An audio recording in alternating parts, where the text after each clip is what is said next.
세상을 걷다. 김윤경의 생생경제.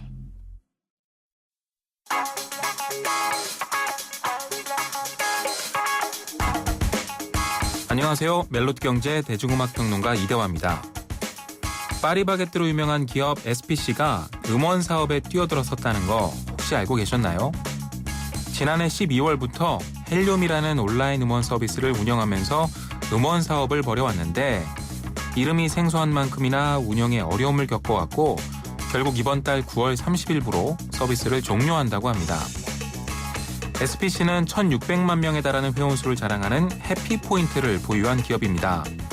따라서 포인트로 음원을 구입할 수 있도록 하면 엄청난 호응이 뒤따를 거라고 생각했던 모양인데요. 하지만 이게 생각처럼 잘 되지 않았다고 합니다. 대부분은 SPC가 음원 사업을 시작했는지조차 몰랐고 헬륨의 이름을 아는 사람도 거의 없었습니다. 게다가 한국은 멜론, 엠넷, 벅스, 지니 등이 이미 음원 시장을 꽉 장악한 상태고 포화된 시장을 뚫고 틈새를 공략하기도 힘들었을 것으로 보입니다. 확실히 차별화된 기획을 내놓을 만한 음악 유통 관련 전문 인력도 좀 부족했던 것 같고요. 아무튼 SPC는 섣불리 음악 시장에 진입하려다가 오히려 뼈아픈 교훈만 되새기고 만 것 같습니다. 음악은 전지현 씨가 나왔던 광고의 배경음악을 듣겠습니다. Sugar Pie and the Candyman의 All You Have to Do Is Cry입니다.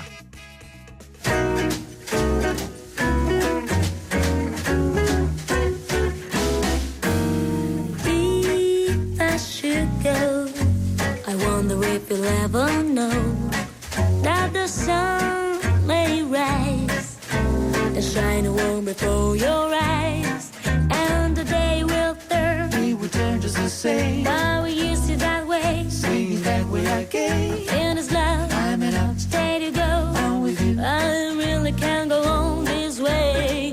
Well, if I should go, life for sure will still go on.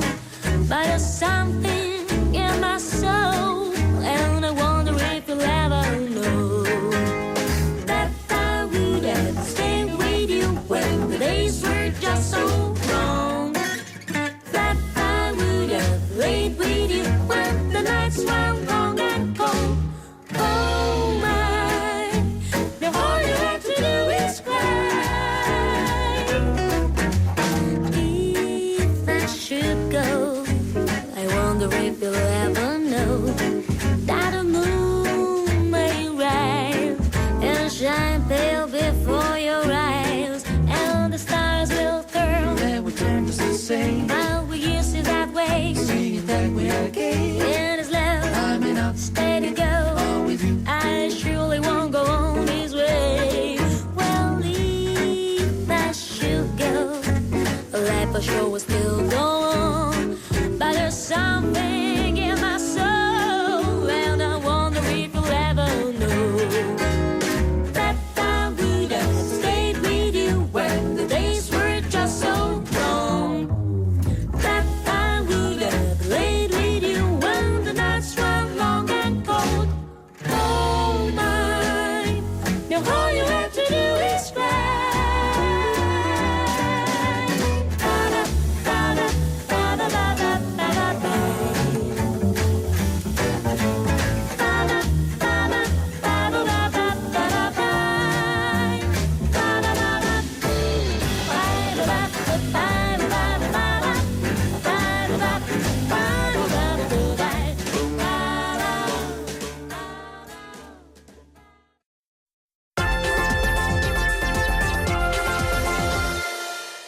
김윤경의 생생경제. 생생경제 3부 함께하고 계십니다.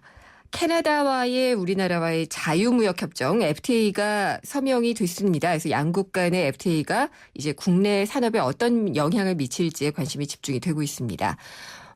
일단 한국무역협회 측에서 나온 보고서에 따르면은 FTA 확대가 우리나라 전체 경제 성장에는 기여를 하지만 농축산업의 피해는 불가피하다, 이런 분석이 나오고 있는데요. 한 캐나다 FTA로 인해서 달라지는 것들 한번 짚어보겠습니다. 한신대 국제관계학부의 이혜영 교수 모십니다. 안녕하십니까? 안녕하세요. 네, 교수님. FTA 10년 올해 됐다 해서 인터뷰 올해 초에 하고 오랜만에 뵙네요. 예, 그렇습니다. 네. 우리나라와 캐나다가 FTA 협상을 체결을 하니까 이제 12번째가 되나요? 네. 네. 근데 좀 뭐랄까요? 빨리 좀 된 게 아닌가 이런 생각이 들기는 해요. 글쎄요, 뭐 캐나다만 놓고 본다면은 거의 뭐 한 10년 걸린 셈이니까. 네. 그 자체는 굉장히 오래 걸린 셈이죠. 그런데 예. 그 사이에 이제 뭐 캐나다 쇠고기 광우병이라든가 이런 우여곡절이 있었죠. 예. 그래서 이렇게 시간이 많이 걸린 것 같습니다. 네. 뭐 이게 또 쌀 시장 개방이랑 뭐 이런 것들이랑 합쳐져서 좀 네. 제가 숨가쁘다라고 느꼈던 것도 사실인 것 같긴 하네요. 네. 예. 근데 이제 가장 궁금한 게 양국 간의 FTA가 발효가 되면은 우리나라 산업과 경제에는 어떤 영향을 미치게 될 것이냐라고 이거든요. 어떻게 보시나요? 글쎄요, 이게 뭐 당장 캐나다만 놓고 캐나다 FTA만 놓고 본다면은 뭐 한국 경제에 어마한 어떤 영향을 미치고 그러지는 않습니다. 네. 우리 경제도 사이즈가 커졌기 때문에. 그 다음에 이제 그 올 3월에 사실은 협상이 타결되었지 않습니까? 네. 3월에 타결된 걸 이제 그 양국 정상이 확인하고 서명을 한 셈이지 이미 그렇게 본다면 3월 달에도 한번 이런 논란이 있었고요. 네. 그 당시에 한 가지 논란이 되었던 게 경제 효과가 얼마나 되냐 예. 하는 걸 가지고 뭐 정부 측에서 용역 보고서를 제출하지 않고 뭐 이런 어떤 좀 이런 논란이 있었습니다. 그 보고서를 보게 되면은 실제로 캐나다와 FTA를 통해서 우리가 얻는 게 별로 없어요. 오히려 예. 그 캐나다의 무역 적자가 심화될 거다. 그리고 물론 그렇습니다. 수출이 증가 효과가 없잖아 있죠. 그러나 수입이 더 많이, 네. 배 이상 더 많이 증가한다 하는 이런 결과가 나와 있습니다. 현재 물론 시뮬레이션이죠. 그 용역 보고서를 작성한 주체는 어딘가요? 예, 정부의 이 연구소죠. 네. 산하연구소에서 한 것이고 이게 그러면 기간을 얼마나 두고 봤을 때 수입이 더 늘어나서 적자다 뭐 이런 그게 대개 분석이나요? 이제 이런 걸 CGE라고 하는 모델에 기반해서 이런 이제 용역 보고가 나오게 돼 있는데 이거는 캐나다 쪽에서 나와 있는 그 제출한 그 네. 보고서도 그렇고요. 거의 비슷합니다, 결론이. 네. 캐나다 쪽에서 2배 가까이 더 많은 수출 증가 효과를 누리게 될 거다 하는 그런 예. 이야기죠. 그렇군요. 근데 캐나다 측의 입장을 반영한 기사를 봤더니요. 네. 자동차를 제외하고는 대개 다 반기는 것 같아요. 그쪽에서는요. 그렇습니다. 예, 지금 우리 같은 경우에 캐나다에 대한 자동차 수출이 한 20만 대 규모입니다. 네. 근데 반면에 캐나다가 산 그 자동차 우리나라에 들어오는 게 한 2,000대, 굉장히 큰 차이가 있죠. 예. 그렇게 본다면 물론 20만 대가 다 우리 한국에서 나가는 건 아닙니다. 그중에 한 절반 좀 못 미쳐 그 미국 현지에서 만들어진 자동차가 캐나다로 수출되는 거거든요. 네. 그래서 그 미국 현지 생산이 늘어나면 늘어날수록 캐나다와 FTA의 효과는 줄어든다 이렇게 볼 수가 있죠. 네. 그러면은 자동차로 우리가 얻을 반사 이익보다는 뭐 돼지고기, 소고기 같은 것들을 수입을 해서 잃게 되는 그런 게 더 클 수도 있다는 거네요. 그렇습니다. 수입 증가가 수출보다 2배 가까이 더 많으니까요. 네. 특히 이제 원자재 같은 거라든가 원료, 네. 그 지하자원이라든가 이런 것들을 이제 캐나다에서 많이 수입을 하고 있고 동시에 쇠고기, 돼지고기 같은 축산물이 네. 뭐 우리하고 비교가 안 되게 우리 축산 농가에 심한 어떤 부담이 될 거는 사실이죠. 이게 기사 중에 나온 문장인데요. 과거에 광우병 발생 때문에 캐나다가 이 소고기 수출에 타격을 많이 받았었잖아요. 그렇죠. 그런데 우리나라가 아시아 국가 중에 제일 먼저 문을 열어줬다고 하네요. 근데 이제 캐나다가 당시에 네. 왜 그러냐면 한미 FTA하고 이게 관계돼서 그렇습니다. 미국도 이제 광우병이 발병을 했는데 왜 미국 쇠고기는 수입하면서 우리 건 안 하냐. 예. 그렇게 해가지고 WTO 제소하고 그러는 과정에서 다시 이제 협상이 시작되고 그다음에 캐나다산 쇠고기에 대한 수입 위생 조건이 한 2년 전쯤에 국회에 통과가 됩니다. 네. 국회에서 동의를 해가지고 뭐 이런 과정들이 있었죠. 그렇기 때문에 예. 캐나다 입장에서는 자동차 쪽에 손해를 보더라도 축산이나 기타 제조업이나 1차 상품 쪽의 이익이 크기 때문에 FTA를 타결을 했다 이렇게 보시면 되죠. 네. 근데 쇠고기 시장이 캐나다에 열리는 거는 지금 당장은 아니죠. 그렇습니다. 아직 네. 한 15년에 걸쳐서 관세 40%가 철폐되는 거죠. 네, 그렇군요. 그래도 이 캐나다로서는 소고기 시장을 이렇게 뚫게 되면은 남는 장사했다 이렇게 표현할 수 있을까요? 그렇습니다. 왜 그러냐면은 네. 지금 우리나라 수입 그 쇠고기 시장에서 가장 큰 몫을 차지하고 있는 것이 호주산입니다. 네, 호주, 미국, 뉴질랜드. 그 중에서 캐나다산은 거의 1%도 안 된 수준이거든요. 네, 그래서 이제 캐나다산 쇠고기가 수입이 되기 시작하면 급격히 그 시장 포션이 늘어날 거로 예상이 되고, 근데 당장은 쇠고기보다 돼지고기 시장이 더 큰 문제죠. 네, 왜냐하면은 쇠고기는 이제 광우병 때문에 묶여 있었는데 돼지고기는 현재 캐나다산 돼지고기 한 전체 수입 물량 가운데 한 두 번째 정도 차지할 정도로 많은 양이 수입되고 있거든요. 네. 거기에 대한 관세가 없어지게 되면은 우리나라 양돈 농가에 상당한 피해가 갈 수가 있습니다. 그러면은 여기에 대해서 정부가 좀 어떻게 우리 축산 농가를 좀 보호해 주겠다라든지 이런 계획이 있었나요? 그런 대책은 물론 단기 대책은 세울 겁니다. 그런데 문제는 이게 너무 많아요. 예를 네. 들어 그 FTA가 늘어나면서 하나의 공식이 만들어졌지 않습니까? 네, 제조업은 웃고 네. 농축수산업 울고. 예. 그런데 이게 너무 많아지니까 지금 당장 호주와의 FTA도 이제 발효가 될 거고 그렇기 때문에 지금 이 줄 서서 기다리고 있는 외국산 쇠고기, 돼지고기들이 지금 FTA가 늘어남에 따라서 계속 늘어나고 있거든요. 네. 그러면은 그때마다 하나씩 다 대책을 세워야 되는데 그러기에는 사실은 역부족이죠. 그러면은 어떻게 해야 될까요? 시장 구조 조정을 불가피하게 해야지 되는 건가요? 그거는 구조조정을 원하지 않고 관계없이 이거는 거의 외부의 힘에 의해서 어쩔 수 없이 강제적으로 네.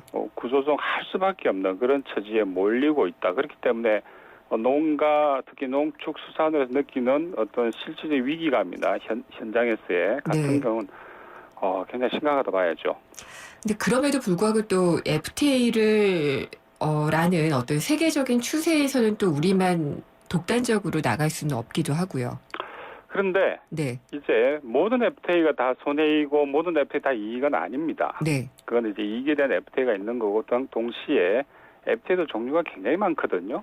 여러 가지 형태의 FTA가 있는데 지금 정부가 오직 하나의 모델에 입각해서 FTA가 늘어나면 경제 영토 늘어난다 이런 좀 고황된 공식에 따라서 네. FTA 이퀄 성공이고 이익이라고 하는 잘못된 공식에서 입각해서 지금 정책을 짜고 있는 게 사실은 문제죠. 그렇기 때문에 그러면은 옥석을 가리지 못하고 있는 겁니다. 그럼 교수님, 이 FTA 모델이 여러 가지가 있을 수 있다. 우리가 이득을 얻을 수 있는 그런 그 모델로 가려면 어떻게 해야 되나요? 기본적으로 이 FTA 통상 정책 자체를 예. 좀 재구조화 혹은 구조 조정을 해야 됩니다. 무조건 예를 하나의 들어주세요. 방식의 FTA를 밀어붙이고 네. 아까 말씀드린 것처럼 제조업은 이익인데 농축수산업은 손해다. 그렇지만 어쩔 수 없다. 이건 10년 넘게 이렇게 하고 있거든요. 저는 이건 더 이상 지속 가능하지 않다 보는 거죠. 교수님이 제안하시는 그러면은 모델은 어떤 건가요? 일단은 다양한 형태로 유연하게 혹은 네. 탄력적으로 FTA 공식을 예를 들어서 허구한 날 축산농가나 양돈농가 예를 들어서 예. 맨날 손해만 보는 FTA는 그건 말이 안 되는 거죠. 왜냐하면 이건 헌법상으로 어디 우리나라 농가가 맨날 피해를 봐야 된다는 그런 헌법 조항이 있는 것도 아니지 않습니까? 그렇죠. 그렇다면은 모든 국민이 평등한데 그러면 그 부담을 공평하게 나누는 방법을 고민을 해야 되고 네. 동시에 혹 이익이 발생한다면 그 이익도 함께 나눌 수 있는 제도적 법적 장치도 있어야 됩니다. 그리고 상대국을 선택함에 있어서도 우리 국내 여러 이해 당사자들의 이익을 먼저 고려하고 네. 그 하에서 파트너를 선택을 해야죠. 조금 더 그러니까 주체적인 협상을 해라라는 말씀이 일단 있는 것 같고요. 그렇기도 하고 정책도 재점검을 해야죠. 근데 이제 FTA를 하면서 협상을 잘하라는 말씀이신가요? 아니면은 협상은 이렇게 하고 체결을 했더라도 나중에 분배 과정에서의 어떤 그런 제도를 바꾸라는 말씀이신가요? 그러니까 인풋 측면이 있고 아웃풋 측면이 있겠죠. 그리고 네. 그러면 그렇게 본다면은 양쪽 다 적분이 필요한. 예를 들어서 우리가 네. 지금 캐나다하고 호주와의 FTA도 이제 그 같이 타결되었거든요. 네. 근데 호주는 우리나라의 만성적인 무역 적자 국가예요. 예. 그 경우에 FTA를 하게 되면 우리가 손해 봅니다. 분명합니다. 그럼에도 불구하고 FTA 이익이라고 하는 공시가에서 이걸 밀어붙인 상태인데, 네. 그럴 경우 예를 들어서 호주 같은 경우와 FTA 할 때는 이거는 그 FTA 협상 상대국에서 한참 후순위에 놔야죠. 네. 서두르지 혹은 말고. 안 해도 관계 없습니다. 워낙 그 이익이 미미하기 때문에. 네. 근데 이런 경우에 굳이 FTA 했다고 경제 영토가 넓어서 다 자랑할 일이 아니거든요. 그러니까 안 해도 되는 FTA 안 하면 되는 거죠. 네. 얼마든지 우리 경제 규모에서는 커버할 수 있는 역량이 되기 때문에. 근데 무조건 FTA는 이익이다 하는 이런 공식하에서 네. 일방적으로 이해 당사자의 그 어떤 거기에 대한 배려나 그런 거 없이 추진해온 이런 FTA 정책은 이제 네. 조금 재구조화 혹은 재고를 해야 될 시점이 아니냐 하는 이런 이야기죠. 교수님, 그러면은 한 호주는 안 해도 된다라는 지금 안 말씀을 했답니다. 왜 하셨는데 손해보는 FTA를 할 이유는 없는 거죠. 캐나다와의 FTA는 그러면 캐나다도 안 해도 이익이 굉장히 미미해요. 그러면 안 해도 되는 안 해도 경우나요? 되는 FTA죠. 안 해도 되는 혹은 FTA를 굳이 원한다면은 네. 이제 TPP에 이미 캐나다가 들어가 있지 않습니까? 네. 그때 해도 되는 거예요. 그거 왜 굳이 지금 하냐는 거죠. 네, TPP를 하게 되면은 양자 간의 협상도 하게 되니까요. 체결도 당연히 하게 되니까. 들어와 있는 게 이제 캐나다, 호주인데 네. 굳이 따로 한 번 더 할 이유는 없는 거죠. 왜 했을까요? 그래서 FTA가 여러 개 늘어났는데 이익이 여러 배 늘어난다 그런 건 아니에요. 네. FTA는 하면 할수록 예를 예. 들어서 그 관세 철폐를 통한 이익은 줄어들거든요. 네. 이건 전 세계에서 규모로 그렇습니다. 네. 그렇다면은 뭐 경제 용토는 이런 후황된 이야기 하지 말고 다시 한번 우리의 통상 정책을 예. 원점에서부터 재검토를 해야 된다는 이야기입니다. 그렇군요. 그러면은 혹시라도 호주도 그렇고 캐나다도 그렇고 환태평양 경제 동반자 협정에 들어가 있는 나라들이잖아요. 네. 우리나라가 TPP에서 좀 표를 많이 얻기 위한 그런 사전 포석이라는 혐의도 있는 건가요? 그렇지 않죠. 이게 왜냐하면 FTA라 서로 이익이 맞아야 하는 건데. 네. 아니 그 캐나다 입장에서 볼 때 우리가 예를 들어 TPP 들어가는 이익이라면 찬성할 거고 네. 그렇지 않다면 뭐 반대할 게 당연하죠. 예. 그런데 그것보다 더 큰 문제는 이제 TPP라고 하는 게 우리는 지금 협상 자격이 없습니다. 네. 원해도. 왜냐하면은 우리는 TPP와 관련해서 남아있는 한 가지 경로는 가입하는 것밖에 없어요. 네. 일방적으로 그들이 요구하는 조건을 그대로 들을 수밖에 없는, 네. 그러니까 시점 선택을 잘못하면서 이런 일이 벌어졌는데, 그렇기 때문에 TPP 그 자체에 대해서도 만약 이런 조건이라면은 한번 과연 이게 이익인지 한번 따져봐야 됩니다. 네. 알겠습니다. 그러면은 어쨌든 축산농가는 계속해서 피해보는 FTA를 하고 있고 이런 경우에는 네. 하지 말았어야 된다는 말씀도 하셨는데 그렇습니다. 어쨌든 일단 체결이 됐어요. 예. 그리고 캐나다산 쇠고기 같은 경우에는 광우병 파동이 있었는데 여기에 대한 해명도 정부 측에서는 정확히 없었던 것 같고요.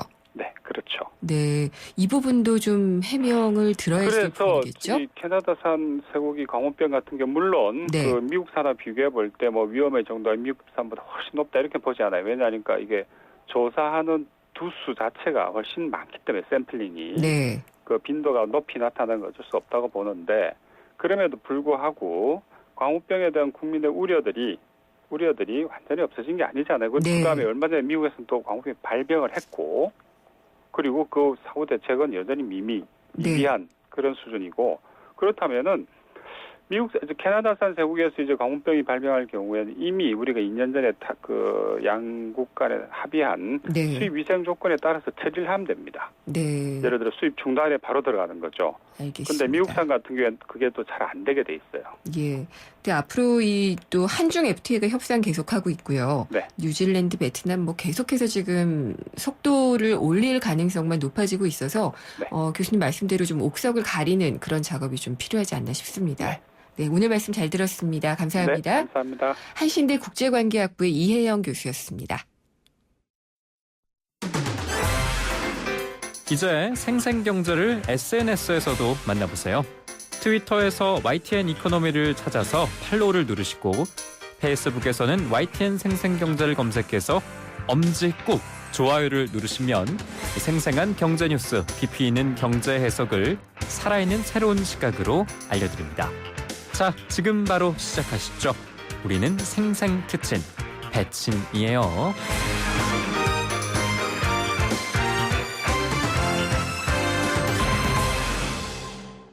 예, 생생경제 3부 여기까지고요. 잠시 후 4부에서는 경제 이면을 짚어보는 경제뉴스 뒤집기. 최근에 기본 방향이 발표된 건강보험료 부과체계에 대해서 알아보겠고요. 경제주치 시간에는 개미 투자자들의 재무 설계에 대해서 상담을 해드리겠습니다. 궁금한 점이나 의견 있으면 언제든지 보내주십시오. 문자는요. 짧은 문자는 50원, 긴 문자는 100원이 부과되는 휴대전화 우물정에 0945번으로 보내주시면 되고요. YTN 라디오 애플리케이션 예스를 까시면 좀 더 쉽게 남기실 수 있습니다. 페이스북과 트위터도 있으니까 이용을 해주시고요. 저는 잠시 후 4부에서 뵙겠습니다. YTN 사이언스 지식 강연 프로그램 팝콘. 수학과 과학, 뉴테크놀로지, 창업에 관한 모든 것을 알려드립니다. 공개 강연 녹화 방청은 YTN 사이언스 홈페이지에서 신청할 수 있습니다. 팝콘 공개 녹화에 오시는 모든 분께 영종대교 휴게소 포춘일 입장권을 드리고 추첨을 통해 다양한 경품과 기념품을 드립니다. 학생과 학부모, 창업을 준비하는 분들의 많은 방청 바랍니다. 미래를 위한 작은 투자 YTN 라디오 김윤경의 생생경제. 반도여보라 김윤욱입니다. 역시 동탄이 신도시하면 시범단지죠. 10월 시범단지의 마지막 유보라 아이비파크 4.0이 찾아옵니다. KTX 동탄역과 중앙공원, 게다가 복합화 초교 혜택까지. 와우! 역시 마지막이라 더 대단하네요. 반도 유보라 아이비파크 4.0 문의 031-8003-1800. 안녕하세요. 초보 운전자 수지입니다. 도로는 무섭고 차는 왜 이리 많은지 엄마야. 그래서 저는 살아있는 친구를 만났어요. 반응형 블랙박스 유라이브. 와, 정말 살아있네. 유라이브. 살아있는 블랙박스 유라이브. 효주 언니, 타이어 공개합이 뭐야? 효주 언니, 얼라이먼트가 뭐야? 언니, 타이어도 보험이 있어? 언니, 윈터 타이어로 바꾸면 쓰던 타이어는? 릴렉스. 그냥 마음까지 맡길 수 있는 T스테이션 가서 스마트 케어 받아봐. 알아서 다 해줘. 한국 타이어. T스테이션. 경제 뉴스의 진실과 오류. 그것이 알고 싶다. 경제 뒤집기. 세상의 베이스가 되다 포스코 협찬으로 김윤경의 생생경제 4부 시작하겠습니다. 경제 뉴스를 좀 더 넓고 깊게 살펴보는 시간입니다. 경제 뉴스 뒤집기. 오늘은 홍원호 시민경제사회연구소장과 함께합니다. 소장님 안녕하십니까? 네, 안녕하세요. 네. 오늘 해주실 얘기는 건강보험 요금 체계에 대한 얘기군요. 네, 예. 이게 이제 물론 사회 문제이긴 한데 네. 건보료도 사실 이거 세금이거든요. 그렇죠. 그러니까 이게 세금이냐 아니냐에 따라서 약간 뭐 의견 차이가 있긴 합니다만은 그 OECD 같은 경우는 이걸 뭐 사회 보장 그 기여금이라고 네. 하기도 하고 또 사회 보장세로 하기도 하기 때문에 뭐 그러는데 뭐 국민들은 다 아시다시피 이걸 세금으로 인식하고 있을 거예요. 그래서 네. 이게 사실 세금이기 때문에 오늘은 세금 중에 하나인 건강보험료 얘기를 좀 하려고 합니다. 최근에 그 보건복지부 산하에 건강보험료 부과체계 개선 기획단이 있었고요. 네. 이 기획단에서 부과체계를 개편하는 기본 방향을 내놨잖아요. 예. 그러면은 이 발표 내용이 어떤 건지 일단 짚어보고 가야 될 것 같아요. 예, 그러니까 지금 9월 말에 네. 지금 기획단이 지금 꽤 됐네요. 한 활동한 지 1년 이상 됐을 거예요. 네. 예, 그래서 이제 9월 말에 상세 보고서를 그 보건복지부에 제출한다고 합니다. 그래서 이제 물론 정부가 발표한 건 그 이유가 되겠죠. 그런데 아마 그거를 뭐 정부에 제출하면 뭐 정부가 이제 어떤 얘기를 좀 뭐 이렇게 발표할 수도 있을 건데 네. 어쨌거나 지금 이제 정부도 그렇고 기획단도 그렇고 일단 여론 수렴을 해야 하기 때문에 자신들이 생각하는 걸 이렇게 슬쩍슬쩍 계속 이렇게 언론에 흘리고 있는 것 같아요. 보도자료 그렇죠. 형태로. 예. 그래서 지금 나온 건데 지난 11일 날 나온 것을 보면 이제 상당히 이분들의 이제 생각이 많이 드러나 있는데 뭐 간략하게 말씀을 드리면 원래 그러니까 이 기획단도 그렇고 보건복지부 입장은 지금 그 우리나라는 소득에 대해서도 건보료 부과하고 재산에 대해서 부과하지 않습니까? 네. 예, 특히 이제 그 지역가입자는 재산에 대해서 부과하는데 이거를 이제 통일시키기 위해서 재산에 대해서는 부과 안 하고 다 이렇게 소득에 대해서만 부과하겠다 네. 이렇게 했거든요. 그러면은 이제 당연히 이제 그 근로자들은 좀 지역 직장 가입자들은 좀 불만이 있겠죠. 왜냐 그러면 지역 가입자들한테 그 재산 소득 파악이 잘 안 되니까. 예. 그래서 나온 게 이제 지난해 때 나온 게 지금까지 쇄신위원회를 쭉 거쳐서 나왔는데 이제 과거에 나왔던 대안이 그래서 그러면 재산에 대해서 과세하지 말고 재산이 소득으로 전환됐을 때, 네. 그러니까 팔았을 때, 예. 또는 상속했을 때, 이럴 때 부과하면 어쩌냐 이런 거를 내놨더라고요. 그래서 그럴 수도 있겠다 생각을 했는데, 네. 이제 그게 2년 전에 이제 건보공단 쇄신위원회에서 나온 건데 이번에는 이것까지 뺐어요. 그러니까 퇴직소득이나 양도소득이나 상속 증여소득 같은 경우는 소득이지만 네. 건보료 부과 대상에서 제외한다. 이런 얘기도 나와 있고요. 다른 것들도 꽤 있는데 이게 아마 핵심적으로 지금 논란이 좀 되고 있습니다. 그러면은 퇴직이나 양도소득 같은 것에 대해서는 건보료 부담을 안 하게 한다. 예. 그러면은 이게 서민의 입장에서 유리한 건가요? 아니면은 자산가 입장에서 유리한 건가요? 자산가 입장에서 유리하죠. 아, 그렇게 그러니까 되나요? 네. 특히 양도소득이라고 할 때는 이제 어떻게 되냐 그러면 양도소득세를 내는 사람들에 한해서 이거 내게 한다는 거거든요. 네. 그 2년 전에 그 쇄신위원회 얘기도. 근데 양도소득이 굉장히 많아요. 그러니까 지금 국세청이 발표한 바에 따르면 2012년 같은 경우도 이 양도소득세를 내는 사람들의 양도소득 신고한 양도소득이 약 38조 원에 달하거든요. 네. 예, 그리고 그래서 여기에 이제 건보료율 6%를 적용하면 대략 세수가 2조 2천억 3천억 정도 되는데 지금 이제 과거 쇄신위원회는 이거는 이제 징수하자 이런 얘기였는데 네. 이번에 기획단에서 이거 징수 안 한다고 하니까 그러면 이제 결과적으로 이제 누군가 다른 데서 징수 네. 재정 보충을 해야 되기 때문에 그럼 이제 서민들 입장에서는 아마 서민들 부담이 커지겠죠 상대적으로. 네, 이번에 그런 부분도 있었던 것 같아요. 왜 저소득층 같은 경우에 정말 생계를 위해서 작은 자동차 하나 갖고 있고 그런 경우 많았잖아요. 여기에 대해서도 부과를 하던 것을 하지 않겠다라고 얘기를 했던 부분도 있는 것 같은데. 네. 그 부분에 대해서는 이제 쇄신위원회도 그렇고 네. 이번에 기획단의 경우도 그렇고 자동차에 부과하는 것에 대해서는 이번에는 전혀 부과하지 않는다. 네. 이런 얘기가 있는데 이제 여기에서도 이제 그래서 이런 경우는 이제 항상 공제 제도를 많이 활용하면 좋거든요. 그러니까 모든 자동차에 대해서 부과하지 않는 게 아니라 네. 일정하게 굉장히 고가 자동차거나 예. 그런 부분에 대해서는 또 과세하고 이제 많이 공제해주면 되니까 이런 방안도 모색할 필요가 있는데 어쨌거나 네. 이번에 나온 거에는 이 생계형이거나 서민층의 자동차에 대해서는 어쨌거나 다 네. 제외될 것 같습니다. 그러면 어쨌든 세금을 더 내야지 될 부담이 늘어나는 거는 중간층이군요. 네. 이렇게 단언하기는 어렵나요? 그럴 수 있죠. 중간층일 수 있죠. 그러니까 네. 지금 이제 소득 중심으로 바꾼다고 할 때 이제 거기는 어느 정도 명분이 있었거든요. 그러니까 과거에는 우리가 이제 근로소득에 대해서만 건보료를 부과했잖아요. 네. 그런데 사람마다 총 소득 중에서 근로소득이 많은 사람도 있고 다른 소득이 많은 사람도 있지 않습니까? 그렇죠. 예, 그러면 굉장히 형평성에 문제가 있다. 그래서 그럴 바에는 이제 모든 소득 다 부과하자. 이게 이제 과거 쇄신한 얘기였어요. 그런데 이번에 이제 퇴직소득, 양도소득, 상속, 증여소득 이런 걸 빼버리면 이거는 조금 전에 말씀하신 것처럼 앵커님이 말씀하신 것처럼 이제 가장 돈이 많은 사람들은 상당히 이익을 보게 되니까 문제가 있죠. 그렇군요. 그러면은 재산에 대해서 그동안 부과하던 건보료 체계도요.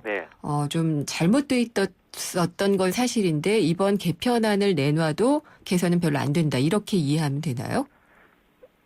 이제 그걸 좀 두고 봐야 되는데 이제 지난번에 재산을 다 뺀다고 그래서 저희들이 좀 비판을 했었어요. 그랬더니 이번에는 다 빼는 건 아니고 일부만 빼겠다 이렇게 하더라고요. 그래서 이제 이렇게 된다고 그러면 한 두세 가지 거를 동시에 작업을 해야 될 거예요.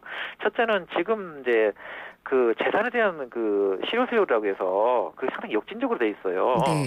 그러니까 재산이 적은 분들 그러니까 2주택자들 하더라도 시가총액이 1억, 2억, 3억밖에 안 되는 사람들 이런 사람들은 굉장히 그 세율이 높아요. 반면에 10억, 100억 이런 된 사람들은 굉장히 세율이 낮게 돼 있거든요. 이 부분을 일단 수정을 해야 그걸 반으로 줄든지 하든지 그런 부분이 있을 것이고 그다음에 이제 이거를 이제 과표를 절반으로 좀 줄인다고 그러면은 어디선가 보충을 해야 될 거 아닙니까?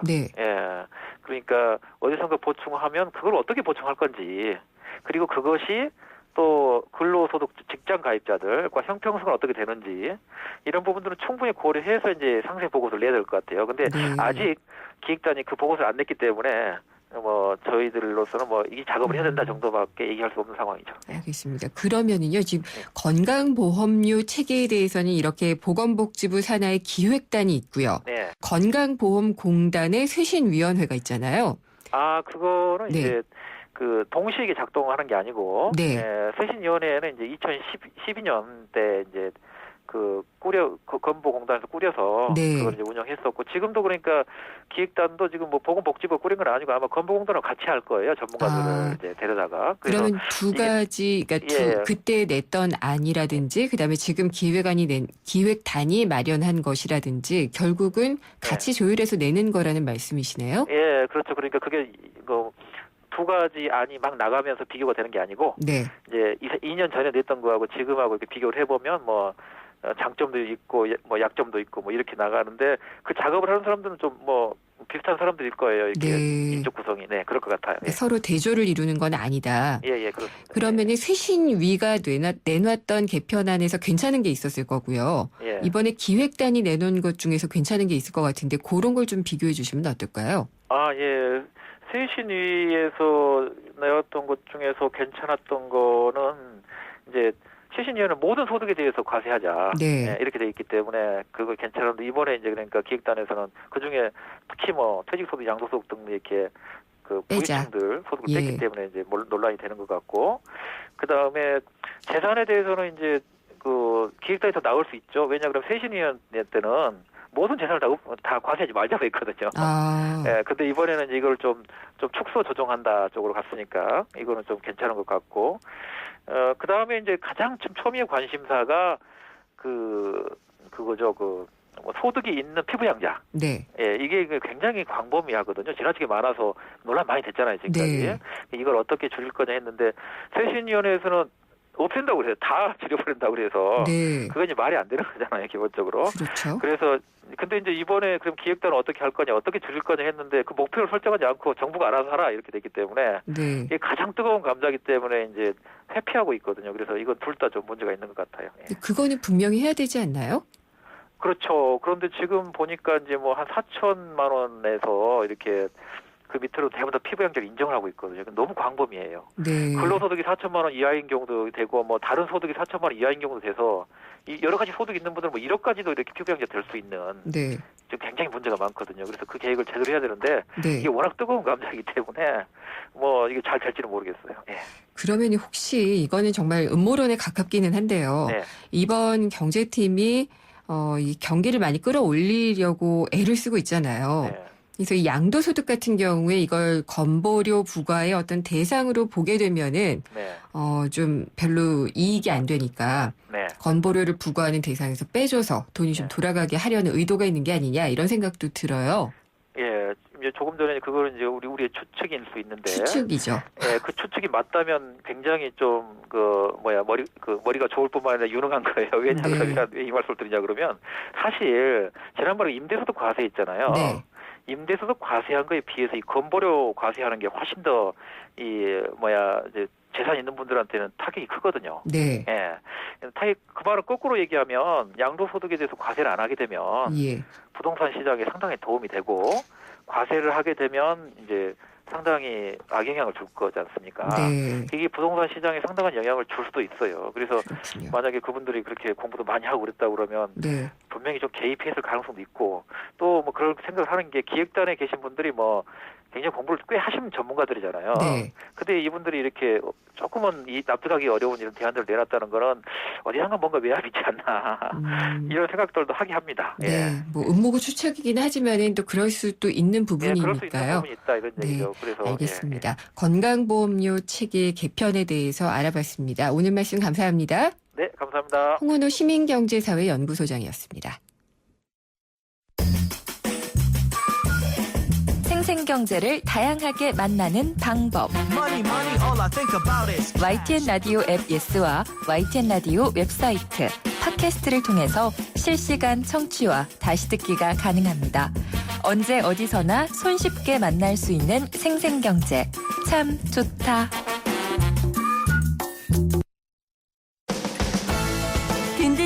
우리 집 경제 주치 생생 주치. 나라 살림 걱정을 많이 하게 되는데요. 생생경제에서 우리 살림도 걱정을 좀 해야 되니까 우리 경제에 대한 우리 살림에 대한 재무 고민을 풀어드리는 시간입니다. 경제주치 시간을 마련했습니다. 에듀머니 김준하 팀장님 나오셨습니다. 네, 안녕하세요. 안녕하십니까? 네. 예.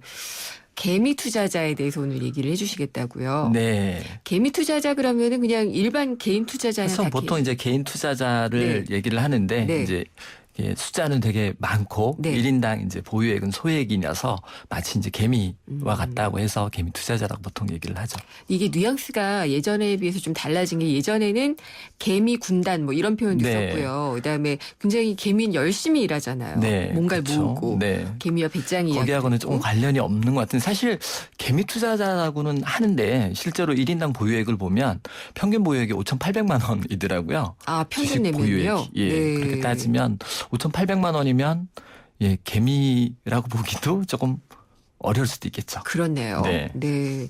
그래도 이제 개인 투자자들은 개미 투자자다 뭐 이렇게 얘기를 네. 하게는 되는데 네, 그렇죠. 근데 이게 주식으로 되게 얘기를 하게 되잖아요. 대부분이 이제 예. 주식 투자자를 네. 얘기하는 거죠. 채권은 네. 또 볼륨이 크고 그러니까 네. 개미라고 보기는 어려운 네, 개인들이 그렇죠. 되는 네. 경우가 많고 네. 투자를 직접 해도 되는 개미가 있고 아니어야지 되는 개미가 있는 것 같아요. 예, 사실 뭐 요즘 저금리 시대다 보니까 투자를 필수라고 얘기를 하는데 사실 투자는 필수가 아니고 선택이죠. 네. 네, 사실 필수적으로 해야 될 건 오히려 저축이고요. 그래서 많은 경우에 이제 저축하고 투자를 혼동하시는 경우가 네. 있거든요. 그래서 둘의 차이를 보면 일단 저축은 나중에 이제 미래에 쓸 돈을 지금 모으는 행위를 이제 저축이라고 하고 네. 투자는 여윳돈을 가지고 더 많은 수익을 내기 위해서 하는 게 이제 투자라고 하는데 그렇죠. 당연히 뭐 기대 수익, 위험도 이런 거에 따라서 선택을 하셔야 되는 부분이고요. 네. 네. 저축은 그리고 계속 이렇게 모이는 거고 원금이 보장이 되는 그렇죠. 거잖아요. 네. 근데 투자는 아니잖아요. 그렇죠. 일단 그래서 사실 투자하려면 가장 먼저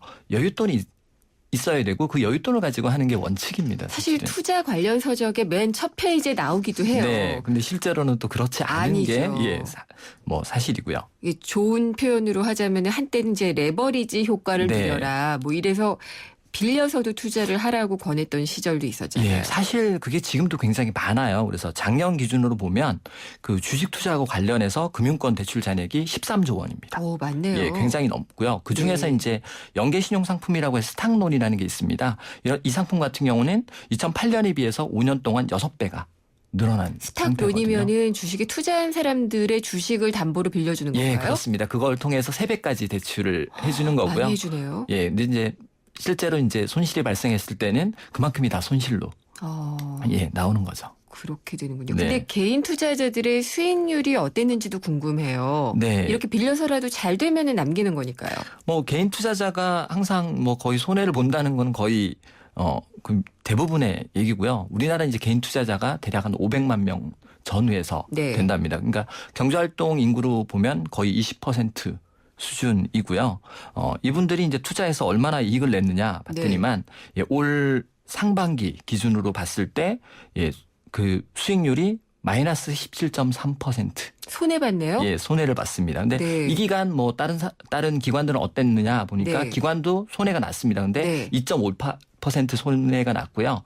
그러니까 개인보다는 훨씬 적었고요. 오히려 이제 외국인은 8.59% 수익을 냈습니다. 그러니까 이게 예. 외국인들 좋은 시장이에요. 네, 예. 올해만 그런 것도 아닙니다. 네. 보면 뭐 2009년에는 개인 투자자가 28% 수익을 내긴 했는데 이 기간에 기관은 114%, 네. 예, 외국인은 91%, 뭐 2배 이상 수익을 냈고요.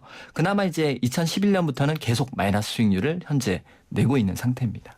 마이너스의 손이라고 하죠. 그래서. 네, 그렇죠. 예. 사실 뭐 대부분의 개미는 주식시장에서 거의 이제 예, 기관 투자자나 아니면 외국인 투자자의 이제 수익을 보존해주는 역할을 하게 되는 거죠. 투자 패턴도 보면은 늘 반대 방향으로 가는 것 같고. 근데 왜 이렇게 개인 투자자는 실패를 하는 걸까요? 일단 뭐 투자를 하려면 성공의 조건이 거의 세 가지 정도라고 보면 첫 번째는 자금이거든요. 네. 일단 개인 투자자는 자금력이 기관이나 외국인에 비해서 훨씬 딸리죠. 투자도 결국은 규모의 경제인가요? 그렇죠. 예, 머니 게임이죠. 그렇기 네. 때문에 돈이 많아야만 거의 이길 수 있는 게임이 되죠. 두 네. 번째는 정보력 면에서 당연히 개인이 취약합니다. 그리고 그 정보의 유의미성 아니면 그게 진짜 정보인지 가짜 정보인지 판단하기도 어렵고요. 네. 예. 그다음에 사실 가장 중요한 게 이 그 심리적인 면도 굉장히 크거든요. 아까 말씀하신 대로 개인 투자자는 거의 반대로 네. 행동한다. 이게 이제 심리적으로 항상 쫓기다 보니까 주가가 막 오를 때는 흥분을 동반해서 막차를 타게 되고 물타기를 하게 되고 그쵸. 반대로 이제 떨어질 때는 공포를 동반해서 매도해버리고 네. 그러니까 일반적인 투자 패턴하고 굉장히 다르게 되는 거죠. 늘 안타까운 것 네. 같아요. 네. 근데 참 이 투자도 공부가 필요한데 네. 공부를 아무리 해도 정보의 이 비대칭성을 어떻게 줄이는 방법은 적더라고요. 네, 사실 뭐 투자하기 위해서는 공부를 많이 해라라는 얘기를 늘 하게 되는데요. 근데 이 해야 될 공부의 내용이 굉장히 많습니다. 사실 기관 같으면 이것을 파트별로 나눠서 다 하게 되는데 개인은 그냥 혼자서 다 하거든요. 그리고 사실 문제가 이렇게 이제 단편적으로 얻은 정보를 가지고 굉장히 오판하거나 과도하게 자신감을 가지고 하게 되면 100% 이제 망하게 되는 상황이 날 수도 있는 거죠. 그러면은 어떻게 해야지 개인 투자자들은 이런 그 마이너스의 손이 되지 않고 살아남을 수가 있을까요? 사실 뭐 가장 이게 원론적인 얘기, 여윳돈 가지고 해라. 꼭 써야 될 돈이라면 투자보다는 원금을 지키는 방법을 선택을 하셔야 되고요. 그중에서 아까 얘기한 것처럼 빚내서 투자하는 거는 절대 금물입니다. 그다음에 혹시 이제 지금 빚을 갖고 있다면 투자 시기도 조금 늦추셔야 될 것 같고요. 두 번째 이제 단기 매매를 하시는 경우도 굉장히 많은데 사실 단기 수익에 집착하셔서는 또 안 됩니다. 사실 뭐 이게 수익이 날 수도 있지만 수익이 나게 되고 뭐 점점 빠져들게 되면 무리한 투자를 하실 수도 있고요. 무엇보다도 이제 일상적인 업무에 굉장히 지장을 받게 됩니다. 예를 들어서 업무 시간에 HTS 계속 보시다가 업무를 제대로 못 하시고 그것 때문에 문책을 받거나 뭐 이런 경우도 생기고 PC 시대에는 그랬는데 이제 모바일로 하니까 이제 딴 데 가서 하시죠. 그렇죠. 또 이것 때문에 또 가정에서 불화가 생길 수도 있고요. 그다음에 이제 세 번째로는 수익률에 대한 환상을 조금 버리셔야 될 것 같습니다. 그래서 뭐 수익이 계속 나는 게 아니라 적정 수익을 가정하고 적정 수익이 났을 때는 뭐 환매한다든지 그리고 그것보다 더 중요한 게 그 반대가 되었을 때 손해가 났을 때 손절매를 확실하게 하는 것. 대부분 이제 손절매를 못 하고 들고 있다가 결국은 다 휴지 조각을 만들어 버리는 경우가 많거든요. 그래서 오히려 이익보다는 손실이 났을 때 어떻게 하면 냉정하게 판단하느냐. 그게 중요하고요. 사실 결론적으로 이 게임에 들어가지 않기 위해서 과연 나한테 투자가 필요하냐. 근본적인 의문을 조금 제기해야 하는 것도 필요할 것 같습니다. 그러면 저축을 그냥 많이 하라라는 쪽으로 조언이 모아지는 것도 같은데요. 네. 그러니까 무리하게 투자하지 않더라도 수입 지출을 적절하게 관리만 하더라도 건전하게 돈 관리를 할 수 있는 경우가 굉장히 많거든요. 그러니까 그런 상황이 아니라면 무리하게 하지 않고 하더라도 여윳돈을 가지고 범위를 정해서 이게 이제 본업이 아니기 때문에 그냥 본인이 뭐 취미 아니면 뭐 부업의 형태 뭐 이 정도로만 생각을 하셔야지 이게 본업은 못 하시면서 부업 형태로 이걸 계속 하시면 결국은 다 털고 나와야 되는 그런 상황이 될 수도 있는 거죠. 개인적인 걸 여쭤봐도 되는지 모르겠는데 그러면 김준하 팀장님은 저축만 하세요? 네, 저는 투자를 안 한 지 꽤 됐습니다. 하긴 하셨군요. 네. 하셔서 손해를 보셨나요? 하셔서 죄송합니다. 손해를 봤죠. 손해를 보고요. 결국은 저도 공부를 하다 보니까 공부의 결론은 뛰어들면 손해를 볼 수 있는 게 당연한 구조구나라는 생각을 하게 됐습니다. 그렇군요. 그러니까 내가 들고 나는 돈을 관리만 잘해도 된다라는 말씀이 확 들어오네요. 대부분의 분들이 관리만 잘 하시더라도 일상생활을 하시는데 일상에 돈을 마련하는 데는 크게 문제가 없습니다. 오히려 가지고 있는 돈을 이렇게 원금을 손해봐서 문제지 원금을 지켜서 문제가 되지는 않습니다. 알겠습니다. 오늘 말씀 잘 들었습니다. 네, 감사합니다. 에듀머니의 김준하 팀장이었습니다. 삼성 신도시 분양 속보입니다. 눈앞엔 골프장 조망, 단지 앞엔 초중고교와 도서관, 중심 상업시설까지 가까운 968세대 대단지가 옵니다. 상위 40개 건설사 중 부채 비율이 두 번째로 낮다는 그 동일이죠? 삼성이 아껴둔 중소형 대단지, 고양 삼성 7블럭, 동일 스위트 1차. 문의 02381-7373. 안 보이니까 감추죠. 별일 없겠죠. 손발톱 무좀, 방치하면 손발톱 건강을 잃을 수 있습니다. 이젠 풀케어. 국내 최초 갈거나 닦을 필요 없이 오니텍 특허 기술로 침투는 빠르게. 와, 정말 좋아졌다. 방치하지 말고 풀케어하세요. 이탈리아 글로벌 제약회사 메나리니. 사장님들, 가게에서 전화 쓰랴, 인터넷 쓰랴, 카드 결제 시스템 쓰랴 요금 부담 많이 되셨죠? 그래서 올레 소호 성공팩은 이 모든 걸 월 2만 원에 지금 신청하세요. 우리 가게 성공 비결 올레 소호 성공팩. 가입 문의 국번 없이 100번. 부가세 별도. 올레. 내년부터는 카드 결제할 때 사용되는 액티브엑스 완전히 사라진다고 하네요. 그래서 금융위에 따르면 액티브엑스를 올해 말까지는 완전히 없앨 계획이라고 합니다. 또 이 전자상거래 결제의 편의를 높이기 위해서 기존의 안심클릭이라고 불렀던 것을 일반 결제라는 말로 바꾸기로 했다고 하는데 여러 가지로 간편해지는 것은 좋은데요. 보안에는 많이 좀 신경을 쓰셨으면 좋겠습니다. 생생경제 오늘 준비한 순서는 여기까지고요. 홈페이지나 또 스마트폰 앱 통해서 다시 들어보실 수 있습니다. 저는 다음 시간에 찾아뵙겠습니다. 김은경이었습니다.